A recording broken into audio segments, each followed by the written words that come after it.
Hey girl, hey, it's your girl Jaye. Welcome to another episode of Melanated Mommy Talks, the podcast, where we are talking to moms in the margins. We're learning more about what does that mean to be in this different intersection of your motherhood and all the unique ways that we learn how to be who we are and use our Black mom magic. I am so excited to have this conversation. We are meeting a really good, cool, super dope woman. And I think the conversation that we're going to have is going to keep you on the edge of your seats. I can't wait to dive into it. I know you all are going to enjoy this conversation as much as I will. And that's because I have Lynette Trawick with me here for this episode. Lynette is a mom and is a phenomenal advocate for people living with HIV. As a Black woman who is living with HIV herself, she is the founder and CEO of I Am You, a nonprofit focused on empowering women impacted by HIV, interpartner violence, and other complex traumas. Y'all already know the drill at this point. We, of course, could not fit our whole conversation with Lynette into just one episode. We actually had to break it into 3. So go ahead and pull up your metaphorical seat, tap in, and enjoy part 1 of our conversation with Lynette Trawick.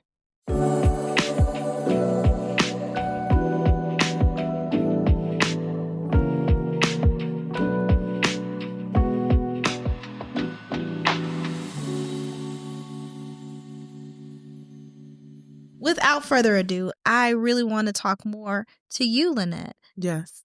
And I love intersections is one of my favorite things to talk about. So that makes me super excited to get into this conversation. Yeah. So I am Lynette Trawick, originally from Philadelphia, currently living in Baltimore County.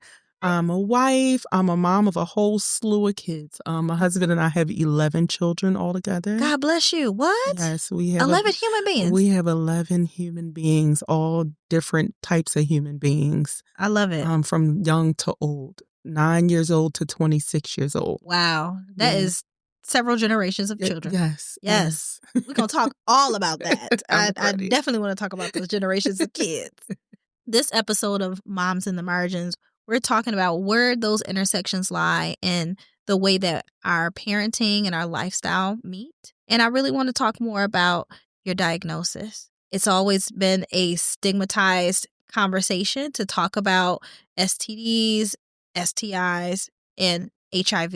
Yes. But I think it is incredibly important for us to have this conversation, especially because Black women are disproportionately the most impacted by HIV status. Can we talk a little bit more about it to your level of comfort, of course? But let's talk about that journey of how HIV intersected with your motherhood. Yes, absolutely. And thank you for bringing that up because I think a lot of times with HIV, a lot of people don't think of mothering while living with HIV. Yeah. Those are completely separate topics. Mm-hmm. So having an opportunity to really address that is, exciting to talk about because I honestly, until this came up, I didn't even think about how the two intersect. Really? And how I parented while living with HIV. So, thank you, first of all.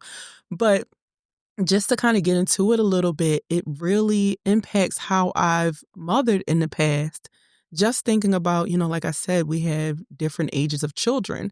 So some of our children were around prior to my diagnosis, some weren't. Yeah. So I've been living with HIV now going on 17 years. Like I said, the oldest child is 26 years old. Yeah. And, I also have my son will be 23. I have a 17-year-old daughter. She'll be 18 soon. So just a mix of how I parented each child, especially once that diagnosis came along. How do I disclose? Because that's a big topic. Yeah. Disclosure with your children. Yeah. We think about disclosure when it comes to dating, but what about disclosure with your children? Yeah. How and when and do I tell them and what do I tell them and how much do I tell them? Yeah. So that's a lot of the different perspectives that are impacted when it comes to momming with HIV. Yeah. Yeah. So I think there are a lot of things that we were having a conversation in a different episode about what's politically correct to say or to ask or dive into. So I never want to just put things out and be like, well, what about this, girl? But where were you, if you can go back? So before you even go on, Yeah. I want to let you know I'm an open book. Okay. So there is no question that is off, that is too much, because I feel like what better time to ask and what better person to ask other than someone who is actually living through the experience, Yeah. who has lived through the experience. There's no reason, because I know that even if you ask, I'm going to put up the air quotes, the wrong question, I know it's not with ill intent. Right. So I'm always able to, educate with love. So Thank you. feel free to go ahead and ask the questions that you want to ask, and we can go ahead and get into it. So I appreciate yes. that. I appreciate that. When you were in your appointment and they came back and said, you're now a person living with HIV, what was one of your first thoughts? That's funny. Honestly, I thought about my kids. At the time, I had 2 children, Mhm. and I thought, what if I gave it to them? Prior to my diagnosis, I had a lot of stigma. Mhm. I would have never thought that I would be diagnosed with HIV. Yeah. I didn't think it impacted a woman like me. Okay. I thought of movies that I watched. I thought of commercials that I saw, and all I saw was gay men or drug users, and Yeah. I wasn't any of those. I was in a relationship. So HIV was one of the last things that crossed my mind. So once I was diagnosed, once I received the diagnosis, my thoughts went directly to my children. I remember times where they drank after me, and what about the time where I fed them off of my fork, or they went to the bathroom after me? So all of those things that actually don't matter, I thought mattered. Yeah. And it was so many different aspects that I considered. I remember they were at daycare that day, and I had the thought, I said, I'm going to leave them there. I can't, I can't go and pick my kids up, because what if I die? Just the wildest thoughts, without being educated. Yeah. And I just had no idea what I was supposed to do moving forward. And I really thought to myself, I'm going to leave my kids at the daycare. And I know they'll call me a few times, and then they'll call the emergency contacts, and my mom will go pick them up, and I'm just not going to answer the door, and somebody will take care of them. Mm. And then I remember it was getting closer to 6 o'clock, and I don't know about, you, but, I remember them. once those late fees, I was like, oh my goodness, let me go get my kids for Yeah. this. Start charging. Exactly.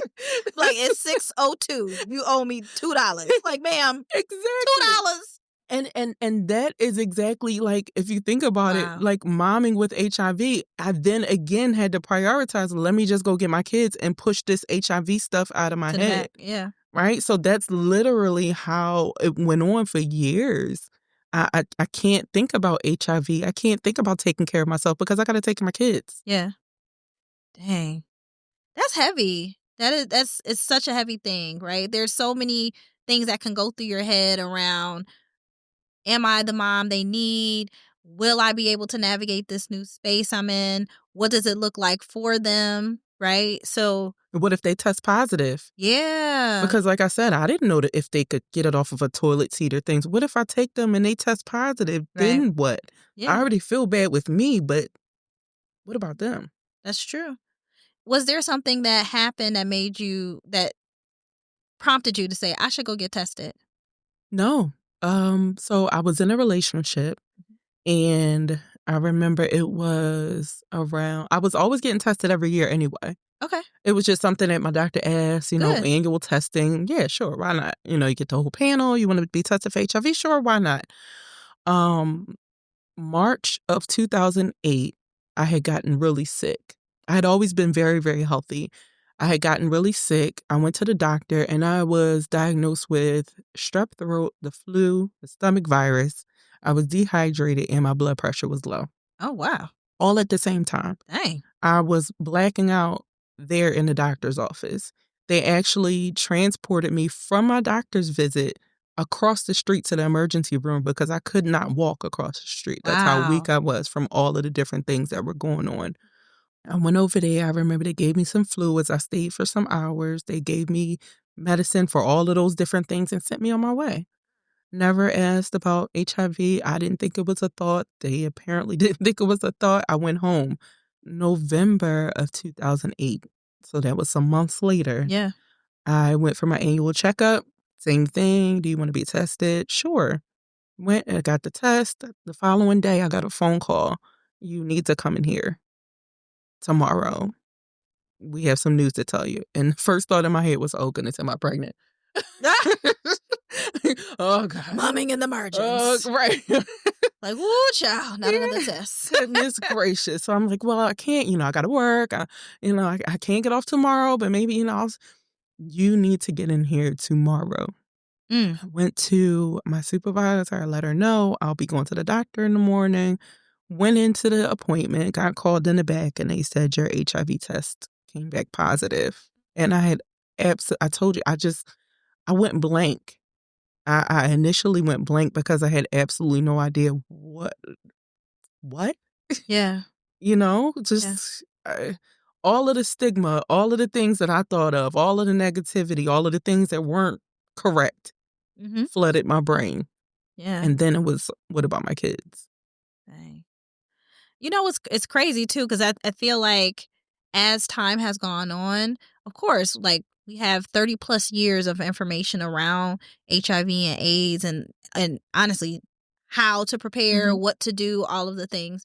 But even now, even in 2025, when we're speaking with women who have diagnoses, they're still going to those initial thoughts of maybe I didn't do this right, or I can't talk to this person, or I can't use these dishes, or, so how can we change those kind of conversations? How do we update people's information on transmission and protection and prevention, and honestly, like how to still interact and thrive, right? Because there's so many people that don't know their status and they're still living and thriving and eating and sleeping and doing all the things that they've been doing. So how do we change people's perspective around updating that information?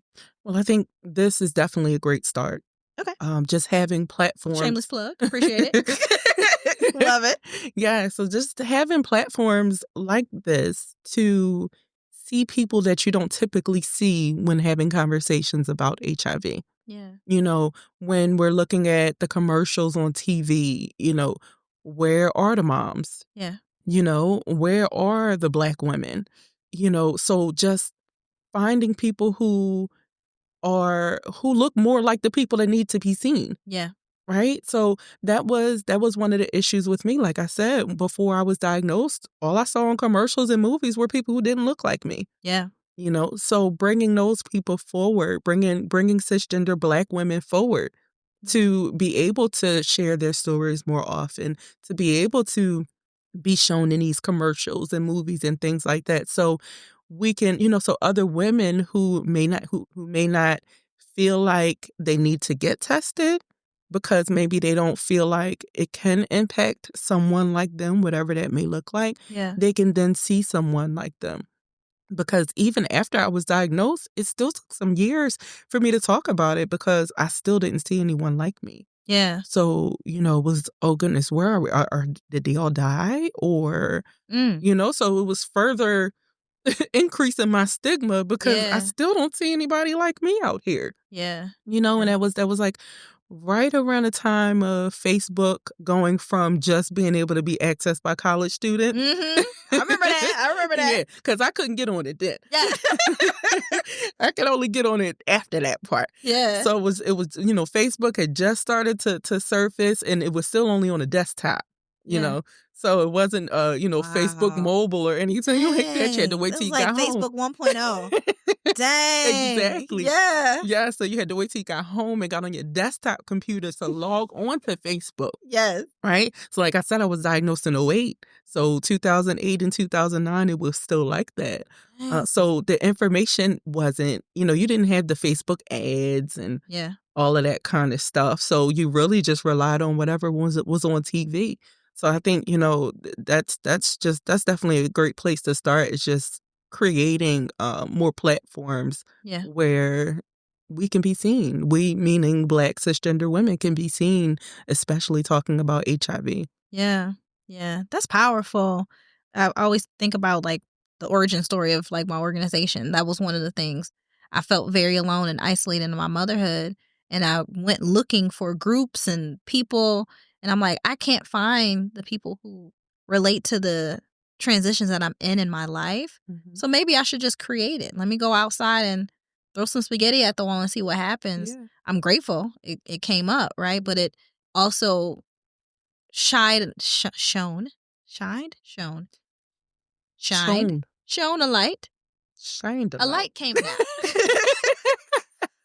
It was shined It shined it on it. The shine. It was a shiny light, but it brought. Illuminated. Ooh, I like that. We're gonna put that one. It illuminated so many other women who felt that same way of like, I've never seen anyone who looked like me from this perspective. Yeah. Do I see other Black women? Yes. Yeah. But do they see me for who I am in all of those intersections of identity, right? So I always wanted to highlight what are our commonalities outside of our differences. We can always find a way to exclude ourselves from anybody that we're in a room with. But how do we actually create a space where we all feel included? How do we talk to each other and see each other for the individual that we are, not who we are not? Yeah. And that comes with a lot of transparency. Yeah. Right? Yeah. That comes with, like you said, you had to put yourself out there and say, hey, this is what I'm dealing with. These are my intersections, for people to be able to see themselves in you. Yeah. Being that person that God called us to be. And it's one of those things that when I was younger, I didn't understand why I was so different and why I could never fit in, Yeah. with different groups. But I had to learn to embrace that as I got older, because I do stand out. Yeah. I was meant to stand out in so many different capacities. We laughed about, we talked about my long legs and all of the things that I love about myself now, I couldn't stand when I was younger. Yeah. Because it did make me stand out. I couldn't stand my long legs. I couldn't stand my big lips. I couldn't stand that I wore glasses. I didn't like any of that stuff. But now it's like, okay, yes, look at me so I can tell you my story. Yeah. So now you can see yourself in me and know that you're not alone. Yeah. Yeah. And I think that also is just incredibly important for Black moms, in other cultures that I am not a part of. Mm-hmm. We see community. We see the way that they embrace one another. But in my experience in my motherhood, the experience of being a superhero or a super mom was more amplified. So I had to learn how to do these things on my own. I had to be incredibly independent, and I can't ask anybody for anything. If I ask for help, now I'm being needy.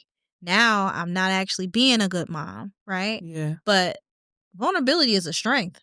It is not a weakness. Absolutely. And it is incredibly hard to identify what it is that you're asking for help for, and identifying a person or people who also can identify with that and willing to help. Yeah. Right. So not from the space of like survival, but just necessity. Yeah. Like we need community. Yes. Community is not an option. And as much as we see communities thrive in other spaces, when we try to do it or when we try to maintain it, it feels almost adversarial, right? So like for me, like I really want what we're doing and all of the ways that Melanated Mom shows up, I want that to be this beautiful, unique space where you feel safe enough to say, my vulnerability here is my strength. Yeah. Yeah. And I want other women who look like me to know that that can be their experience as well. Absolutely. And they see it in the other women that they're around. Yeah. Right? And then too, I think another layer of it with talking about like our community is thinking about how our moms mommed. Yeah. Right? Because we draw a lot from that experience as well. Just thinking about, I tried so hard, just looking at different aspects of how my mom mommed, how she mothered her children, and certain aspects that I said, I want to be just like my mom in doing that, but I don't want to do that. I don't want to do that. But then sometimes I found myself trying so hard to not do the things that I didn't want to do, that I was going the complete opposite direction. And that's not good either. Yeah. Right. So that also, just thinking about how those generational things occur, and then having those grown up conversations with my mom about how she mommed because of how her mother was, and just so on and so forth. And just, it's so many different layers to it, and then enter trauma into the space, So, Yeah. and yeah, so all of that definitely impacts how we mom. But like you said, that vulnerability and that transparency is definitely what's needed to continue to develop community. It's true. It's true. Now, again, let's kind of dive into what we started with, the conversation around stigma. So, being a person living with HIV, feeling your own stigmas, questioning yourself, all of the things, but also wanting community. Mm-hmm. How did you navigate that thought of, I don't want to stigmatize myself as the people that I don't identify with, Mm-hmm. that I've associated this disease with, Mm-hmm. but I also want community with people who can identify with this diagnosis. Yeah. How did you navigate that space? That was tough. It's still a little challenging Mhm. too. So when I was first diagnosed and when I first decided I wanted to find a support group, support system, I started going to different organizations and I could not find anything for me. Mhm. I would wind up going into spaces with, like I said, it looked like the stigma that I that I knew. Yeah. And I said, okay, this is not it. Yeah. Um, I had a doctor, and in my doctor's office, I believe she may have been a nurse practitioner. I don't know if she was a case manager. I don't know. I just loved her. Whoever she was, I always made sure I stopped in her office, Yeah. and she was a Black woman. And she would always give me different resources. And she said, "Hey, I host a group here, Oh, and you should nice. come." And it's a women's group. So I'm like, okay, now we're getting a little closer. So now we got a women's group, and I went there and I loved it. I absolutely loved it. And then social media started getting bigger. I wound up connecting with a woman who's a great friend of mine now, and she's in Atlanta, Okay. and she's living with HIV. And I started listening to her story, and then she started introducing me to other people, and then I said, "It's a lot of us. We out here. Yeah. There's a lot of Black women living with HIV, and not just living with HIV, but thriving Yeah. and doing the work and like living." Mhm. And that started to empower me. And that really showed me that, okay, there's something in this. Yeah. We Yeah. need to start having these conversations. But then it was like, okay, so, but what do I want to do with it? Because just because I'm living with HIV, and I say this to women all the time who come to me, and they say, oh, I want to be just like you, and I want to be open, and I want to talk, and I want to do all of the things. Slow down, because first of all, it's not for all of us. Yeah. This is not easy work, and I even had to take a step back myself from what advocacy used to look like for me. Mm.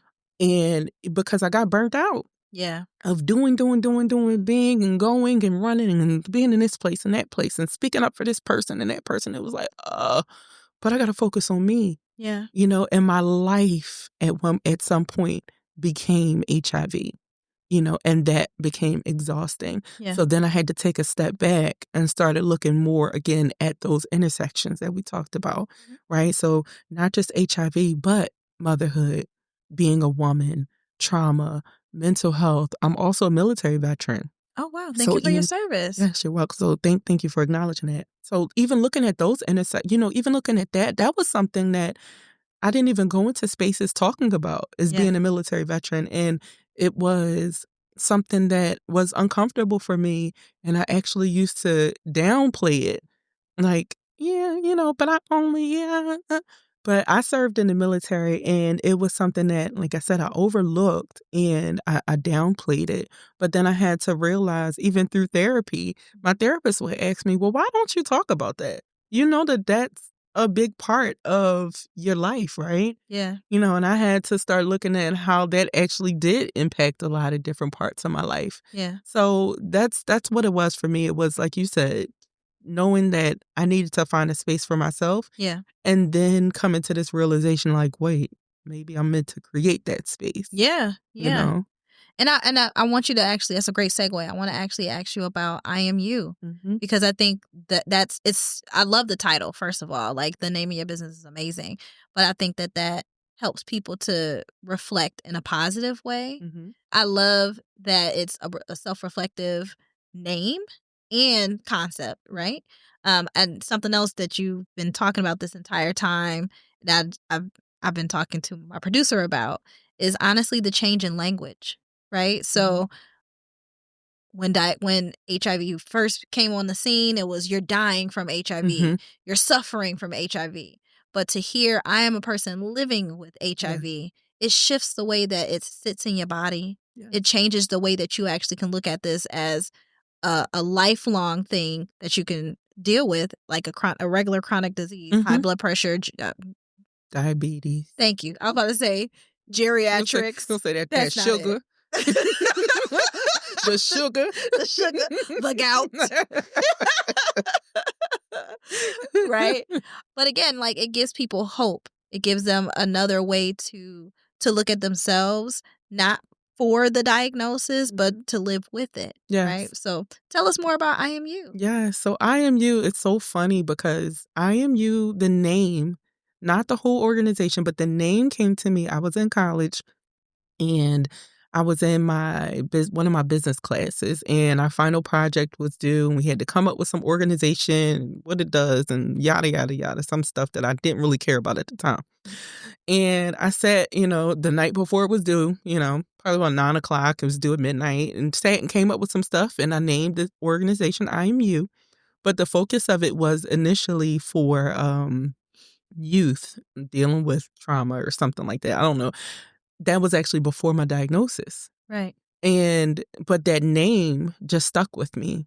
I Am You. I Am You. It just stuck with me. And once I was diagnosed, and so I was diagnosed in 2008. I didn't start I Am You till 2017.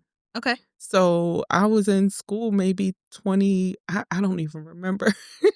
Whenever it was before the diagnosis, but it came back to me. And I said, I have to use this name. And it's, and it powerful. Just thinking about how it all came to be. So initially, I Am You was focused on serving women from ages, I think it was like 25 to 45 years old living with HIV. Okay. Because, that was the age group that I could relate to. Yeah. Then it kind of changed. It was like, okay, once I really started doing the work and I started seeing the impact that it had on Black women. Okay, we're going to do Black women from the ages of 25 to 45 years old. Then I got, a little deeper into the work, and I started hearing these terms, cisgender and all of this. So I said, okay, cisgender Black women living with HIV from the ages of 25 to 45 years old. So started getting very, very specific. There was definitely some pushback along the way. Okay. Which was really interesting to me. And it kind of scared me a lot in the beginning. It kind of made me want to say, you know what, okay, let's pull it back. And yeah, all women and all ages and all, but I said, but no, we're all called to something very specific. Yeah. Right? Like, so that's what I settled on. So for years, I Am You served cisgender Black women living with HIV and helping them to develop their support systems, educating their support systems as well. So we did a lot of work with what's called serodiscordant couples. So where one person in the relationship is living with HIV and their partner is not. So we did a lot of work with that. We did a lot of work with children of parents who are living with HIV. So it was very, very specific on women and families. As of last year, I Am You has taken we changed a little bit. We changed our focus a little bit, and we kind of opened it up to not just HIV now, because talking about the intersections, like I said, I had to take a step back from a lot of things last year. It was a time of rest. It was a time of reflection last year. I took about 6 months off of a lot of work that I was doing, everything from I Am You to a lot of contracts that I had. I kind of put everything on hold, and I just had to kind of sit with myself and pray and just talk to God and see what direction He really wanted to lead me in. And when I came back to I Am You, now our focus is women who are, it's a new mission. So I'm not going to be able to say it word for word, but we serve women who are dealing with HIV, inner partner violence, and other complex traumas. So we are addressing a lot of different traumas because, like I said earlier, I came to a place where I've even had to realize that some of the things that I've experienced was trauma as well, like my military service. Yeah. I was diagnosed with PTSD, and I didn't even understand why. And once I sat with my therapist and started opening up about different things that happened while I was in the military, she was like, that is trauma. It's trauma.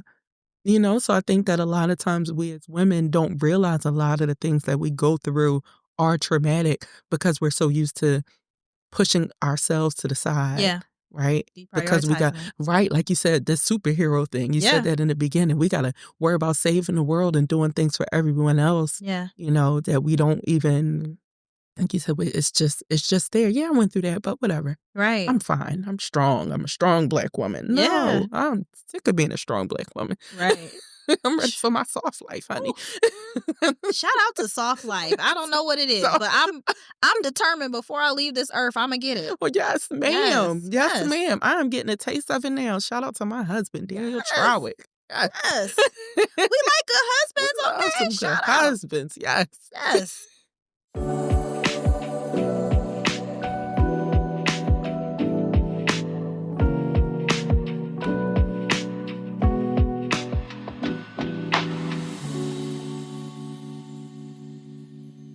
We really do love good husbands, and we want to shout them out.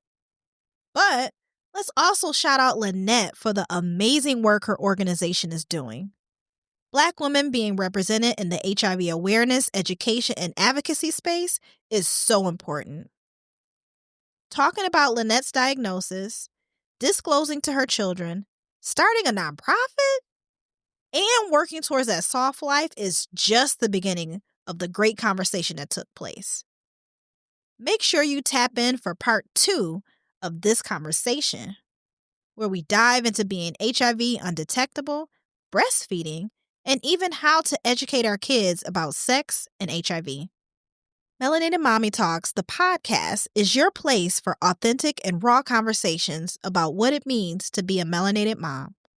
So make sure to subscribe on all the platforms where you listen to your favorite podcasts. Make sure to like and share. And if you want to continue seeing our podcast grow, make sure to become a paid subscriber for exclusive bonus content or become a donating listening supporter. If you're interested in becoming an individual or corporate sponsor of this podcast, go to melanatedmoms.com/podcast for more information. We can't wait to have you with us in our next episode. So keep listening, stay connected, and stay tapped in.